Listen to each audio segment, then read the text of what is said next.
Hi YouTube. So I hope you guys could see that it is the day after Valentine's Day at about, I'm thinking it's like 12:30 at night, February 15th, 2022.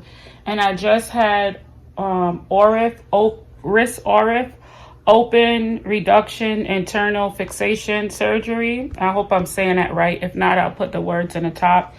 And I am in bed about to put my hands on pillows. I wanted to record when I was in the hospital, but I wasn't too sure whether or not I would do a video on this process or not, but I figured it would help if you see what my hand looked like. So my hand is completely numb. The thing around my neck is my emergency medical alert button because I do live alone, and I am getting some help, but I'm back home. My friends and family helped me out and I was discharged with oxycodone and Tylenol, and from the pharmacy, which was picked up. So I'll start that as soon as, and I'll update you guys all the time. But I wanted my followers to know that I did have this surgery.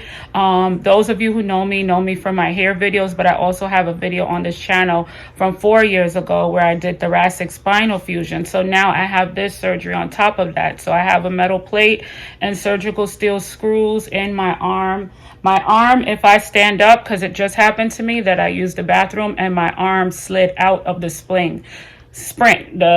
So you have to hold your arm. It feels like a dead baby to me right now because it's hot.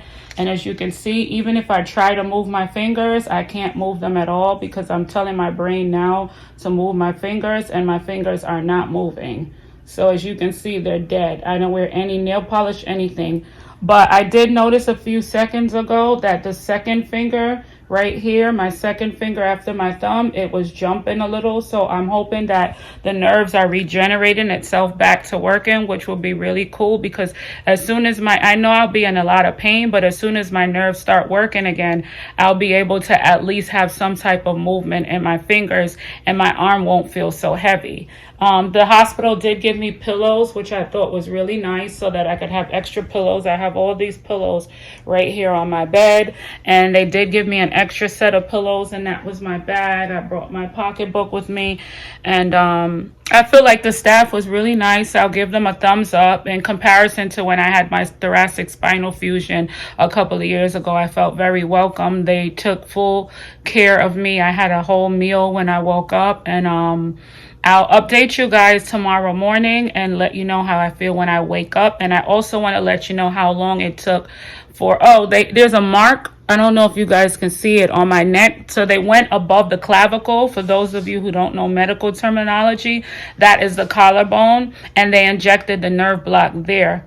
My medical team did have some concerns about the fact that I already have neuropathy from my thoracic spinal fusion and my lumbar pain that I've always had, radiculopathy. So they did have some concerns about giving me that because my arms were already getting numb.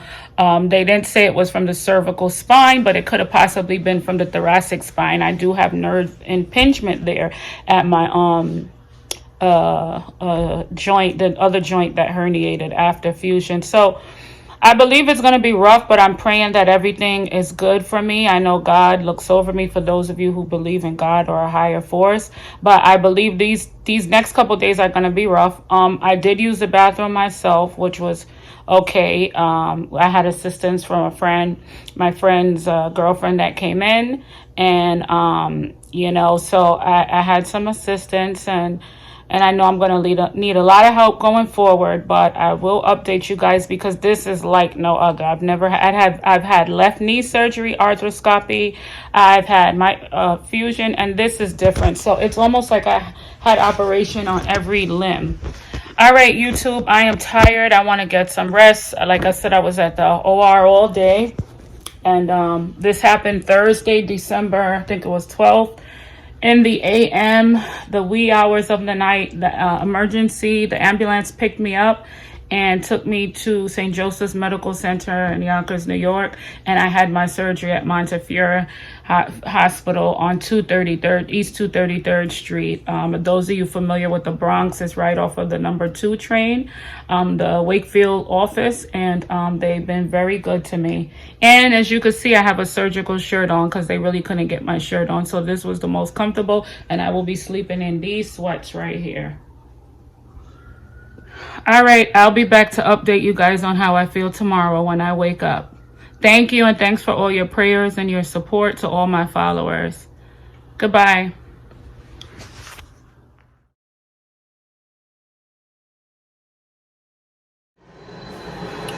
Hey YouTube, hi everyone. So it is now day 2. This will be part of compilation of videos from my progress since I had wrist open reduction internal fixation surgery on February 14th. This is day 2 since surgery. Surgery was on February 14th, 2022. This is day I guess day 2, or day 2.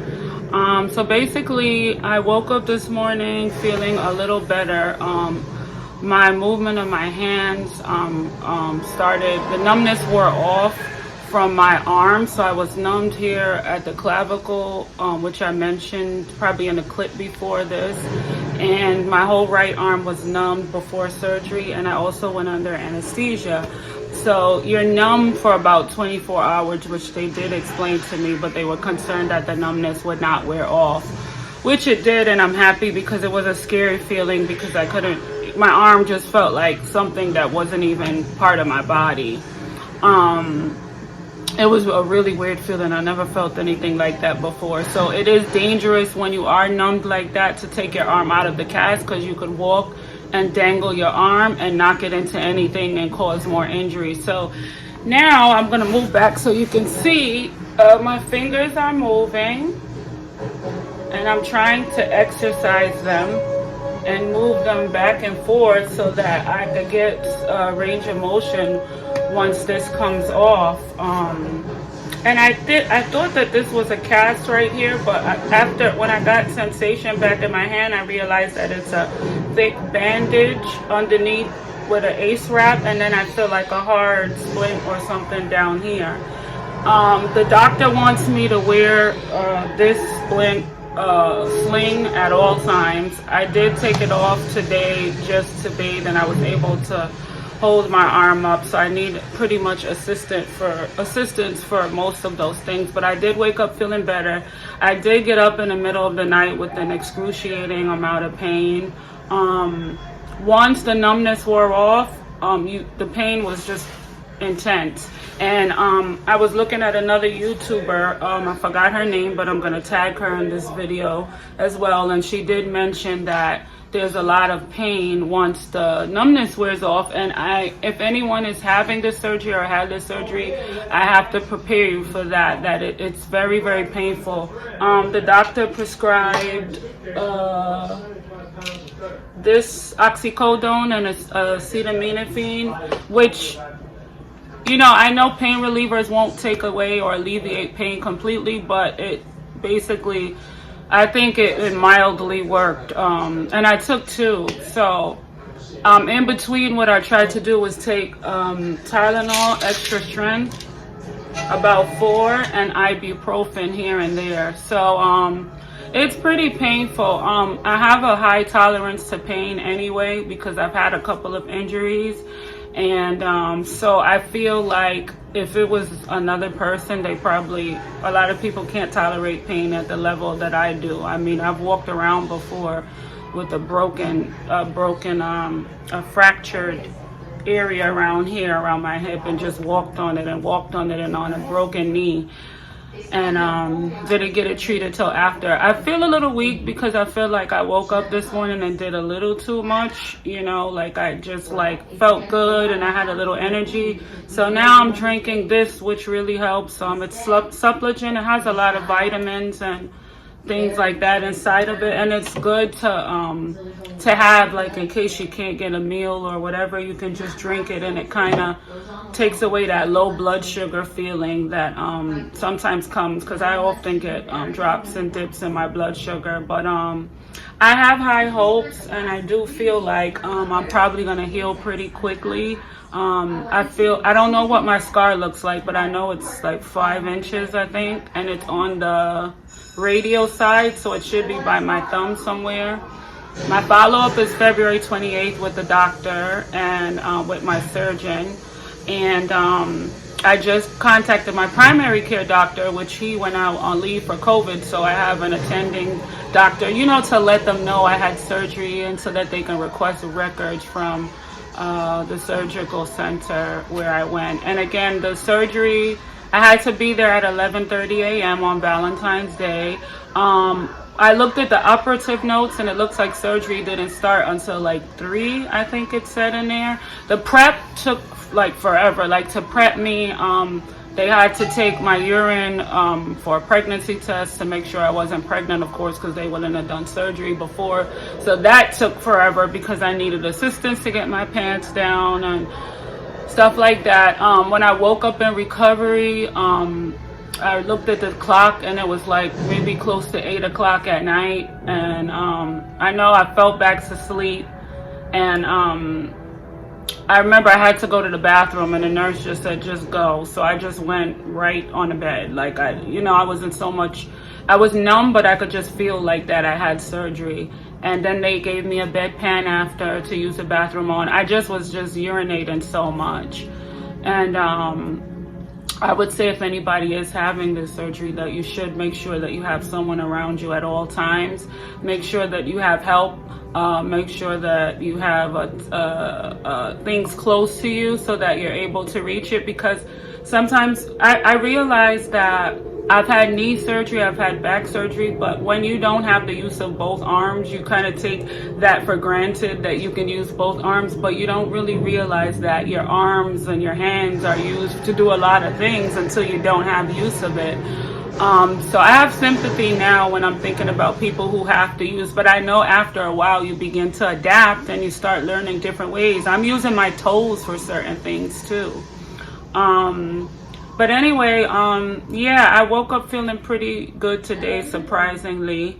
And I took my meds earlier. I took it in the middle of the night. So the key is that you want to take your meds before the pain comes back. So if it's every 4 to 6 hours, try to at least take it right before that 4-hour mark, or the pain is going to come back with a full vengeance, and you're just not going to like the feeling at all.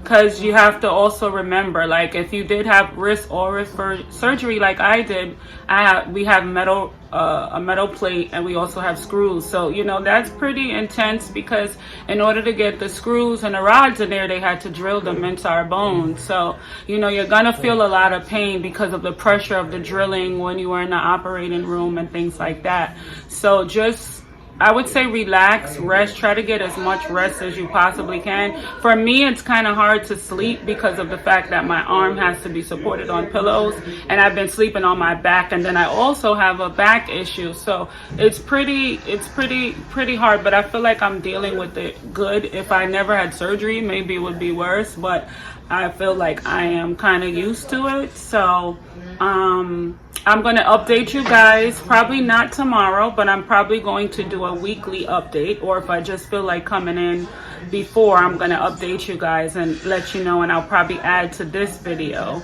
so that you guys can actually see. Again, I am right-handed, so I had the right hand, so here's my fingers. You see there's movement. So I had right ORIF, and it's ORIF. Open reduction internal fixation surgery of the right distal radius. So my basically, when I fell, my radius bone, which is the bone right here on your thumb side, it basically jammed into my carpal bones in my wrist, and the joint was basically severed too. So which is why I had to have surgery, and I couldn't just get a cast. So And to be honest, right before surgery, I felt like my hand was kind of healing in that position. And I told the doctor when he came in before surgery, I said, it feels like it's healing. He said, yeah, bones will heal, but the fact, you know, you need surgery to make them heal properly, or else you'll have that crooked hand. With my particular injury, it's like what's called a Colles, Colles fracture. And with this particular fracture, basically they call it a dinner fork fracture. So basically the arm is kind of shaped like a dinner fork where it goes up like this. It looks crazy. And you can't pronate or supinate, like in certain, depending on how terrible the injury is. So I kind of found myself with palms down while I was in, what is that, pronation or supination. But anyway, I will update you guys on my progress and let you know. If you have any questions, or if anyone's having this surgery soon, or if you've had it before and you have any tips for me on what would speed up my healing process or things that I can do, my doctor is planning on sending me to physical therapy after my follow-up appointment. He'll see how I'm doing and send me to physical therapy. If anyone wants to know my surgeon's name, it's Eloy Tabeo Alvarez, and he did his residency, I believe, in Spain. His reviews are pretty good. I believe he's pretty young, but he seemed very efficient, and I have faith. I've had two pretty good doctors. I could say the surgeons that did my previous surgeries were pretty experienced as well. So I will update you guys and let you know how I'm doing in a couple of days. And again, if you have any questions, let me know. Thank you for watching. Please like and subscribe to my channel, soy_sweet SWEET 99. Thank you. Bye.